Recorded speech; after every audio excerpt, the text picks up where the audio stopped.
All right, welcome back to Right on the Edge. So this is a video about the new Spider-Man movie, and this guy claims he figured out the exact plot of Brand New Day. So let's see what he thinks, and I bet you I can do better. I bet you I can do better. Using his video, I can do better. I bet you the movie's about Spider-Man. Oh yeah, I got this guy beat. Let's go. Spider-Man Brand New Day plot. Like and subscribe if you think it's about Spider-Man as well. And not just half-naked Tom Holland. Oh my God. any.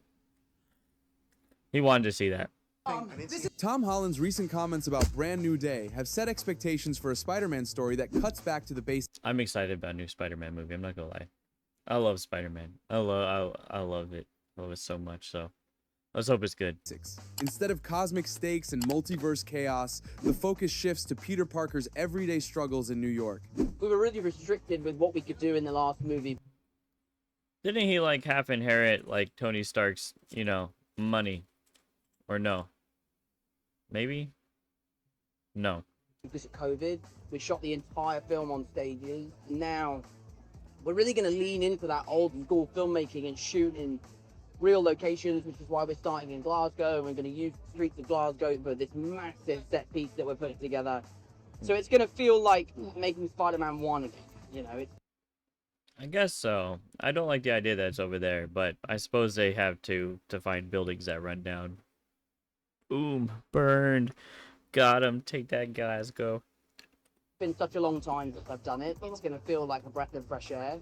And I think the fans are going to be over the moon with what we're putting together. This is a deliberate move so by too. Marvel, echoing what made the earliest Spider-Man films so memorable. A young hero trying to protect his city while dealing with personal setbacks. When Kevin Feige describes this next chapter as, I think, personally, that Tobey Maguire's the GOAT. He's the GOAT. I like the second Spider-Man as well, but the first one's the GOAT. He's just the GOAT, dude. I think there's a promise at the end of No Way Home that for us, as sad as it is, that Peter's forgotten by everyone in his life. We are seeing for the first time in the Tom Holland Spider-Man stories, him being a proper Spider-Man, him being by himself, dedicated to saving the city beyond and dealing with, for lack of a better term, street-level crime as opposed to world-ending events that he faced when working with other characters. So when you do that, you say, okay, who are the other street-level characters that we've never seen him interact with? Okay, yeah, I'm good. a proper Spider-Man, dedicated to saving the city as opposed to world-ending events, it signals a return to the roots of the character. Sub penis, Parker! Got The him. story isn't about the fate Got of the him. universe. It's about one person making a difference in his neighborhood. Looking at where Peter is now, the change is clear. After the events of I mean, after all, he's your friendly neighborhood Spider-Man.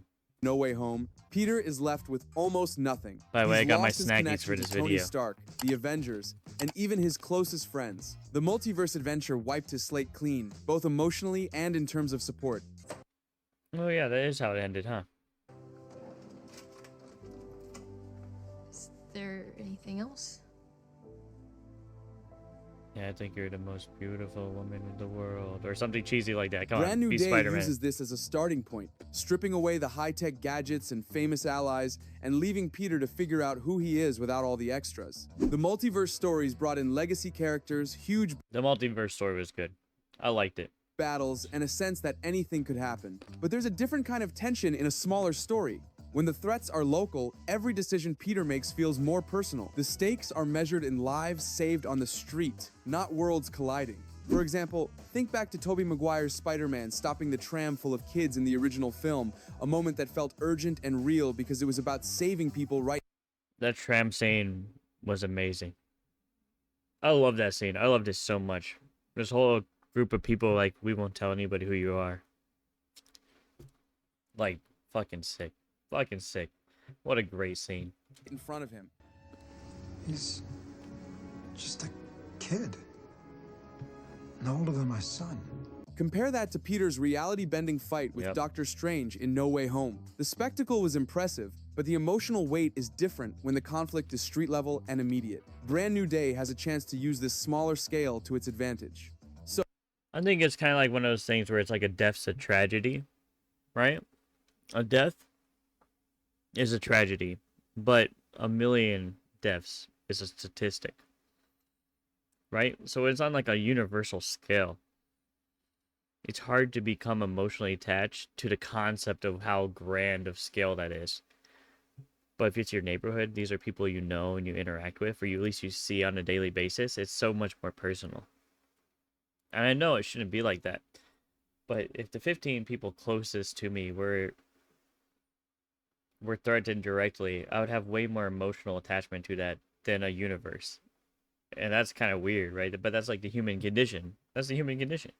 how do Banner and Castle fit into this new, smaller world? Let's break down the top 2 possibilities. Could Bruce Banner have played a hidden role in Peter Parker's MCU origin? This idea isn't just wild Maybe. speculation, it lines up with Alex Perez's scoop that Spider-Man 4 will explore a connection dating back to the earliest days of the MCU. The theory goes back to Banner's pre-Hulk days, when he was working on experiments tied to recreating the super soldier serum. According to this line of thinking, Banner and his team may have been using genetically modified spiders as part of their research. You know what? Whatever. Even if it did hurt. I'm I'll always let it angry. Maybe. How much did it hurt? I thought that was a Spider's dumb dead. line. One of those spiders could have escaped the lab and ended up biting Peter, making Banner indirectly responsible for Spider-Man's creation. There's some evidence to support this. In Spider-Man Homecoming, a portrait of Bruce Banner hangs in Peter's science classroom. Okay, that's kind of a... That's a cool little shout out there. I wonder who those other people are. Right alongside other famous scientists. Well, Nikola Tesla, Einstein.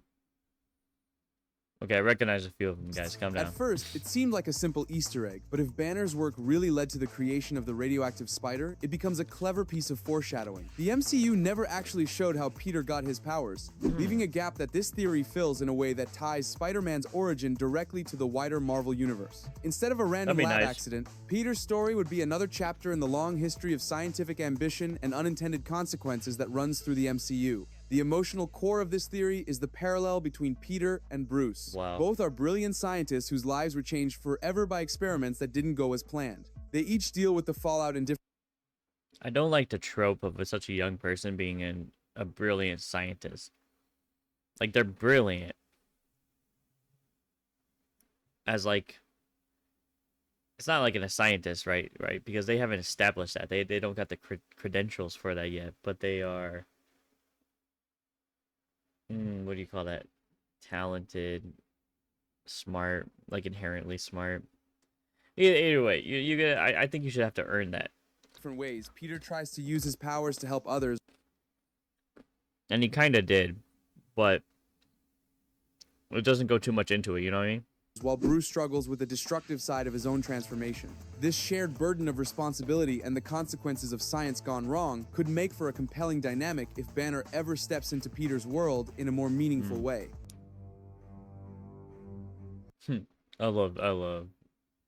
I think the Loki series, at least the first season, was so good, but that second season, it felt kind of let me down a little bit. What about you guys? Do you feel the same way, or did you like it? He really grows on you, doesn't he? With rumors swirling about Mr. Negative's role in Brand New Day, there's speculation that he could corrupt Bruce Banner, pushing him into a Grey Hulk persona. This version of Hulk has Bruce's intelligence but lacks his moral compass, making him a more unpredictable threat. If Peter found himself facing a mentor figure twisted by Mr. Negative's influence, the story would gain another layer of tension. It would force Peter to confront the risks of unchecked power and the dangers of losing. Bro, are you just throwing everything at the wall and being like, yeah, I told you so at the end of it? There's a lot of theories. Control, something both he and Banner understand all too well. Bringing Bruce Banner into Peter's origin story doesn't just deepen the connection between Spider-Man and the Avengers, it also grounds the narrative in the consequences of scientific ambition, keeping the stakes personal and street level. It's a theory that fits the tone of Brand New Day, where the focus is on rebuilding and facing the fallout of past mistakes rather than saving the world from cosmic threats. That covers Banner's unexpected role.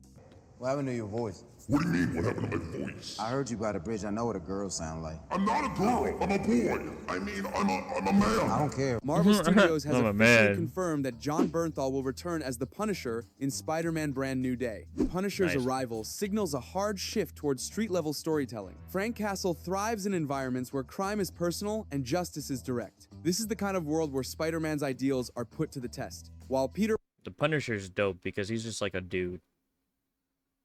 Dude's just a dude, just like fucking people up, man. And there's something about that that's just compelling. Parker operates with a strict moral code, no killing, always finding another way, Frank Castle's approach is simple and brutal. He eliminates threats without hesitation. Bringing these two together in the same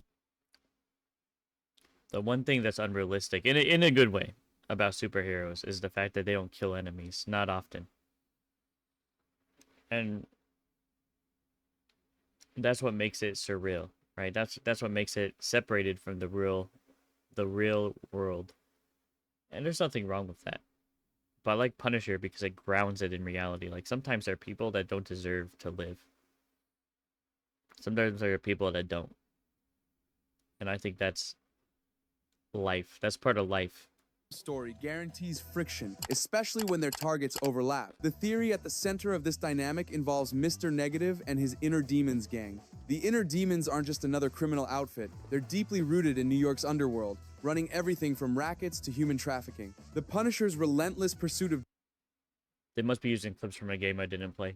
justice puts him on a collision course with the gang, but it's not just about taking down bad guys. As Frank investigates and dismantles their operations, he inevitably crosses paths with Spider-Man, who's trying to protect the same city, but refuses to cross certain lines. This setup leads to one of the film's most compelling conflicts. Mr. Negative, known publicly as Martin Lee, presents himself as a generous community leader. Peter might see Lee as a force for good, someone actually working to help the city. But if Frank uncovers the truth that Lee is the mastermind behind the Inner Demons, he'll confront Peter with evidence that shatters those first impressions. Suddenly, That'd be awful. It's kind of like a Doc Ock situation, you know? Where it's like somebody highly respected by him ends up, for whatever reason, being evil.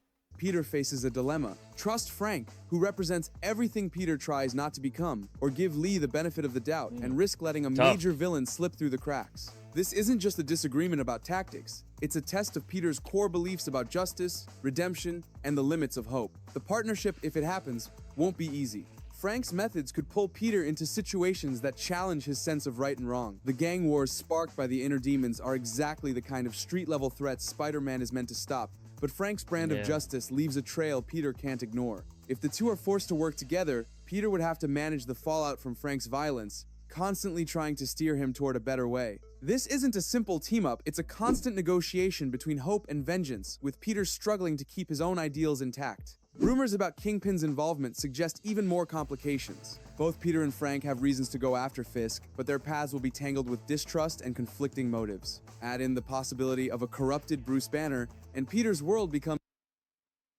Damn. I think what you're describing would be a fantastic movie. Which is why I don't think it's what's going to happen. But hear me out. It would be a fantastic movie.